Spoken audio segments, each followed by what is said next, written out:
Well, that's quite a deep cavity, probably about 4 feet deep. This tree, I'll show you the size of it. Sean's behind it. Look at the size of that root system. It just missed the house, but it took out the covered patio for the pool. Took out the water at the house. We're here to try to fix the water problem.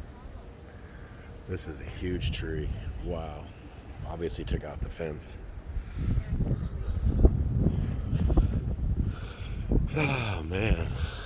The storm did some damage. The tree went all the way to the pool. There's a pool over there. We'll get it from a different view here. So, yeah, we put this bocce ball cord in here. There's the tree across the bocce ball cord over the house. We're gonna go in the house. Wow, this is the backyard. This is the top of the tree. Look at this. Oh, it took out the eave on this side, huh? Well, I bet that was Hiroshima sounding. Was it loud? Just loud? Just saying.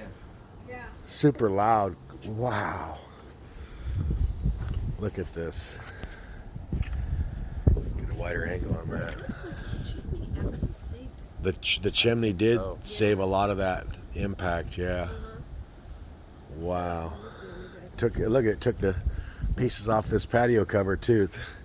I know. Well, it needed to be repaired anyway. Well, yeah. Now Jason's gonna have to come. We have good insurance, so. That's priceless. Yep. This is from the big storm here in Cali. Tree swimming. Looks more like a pond.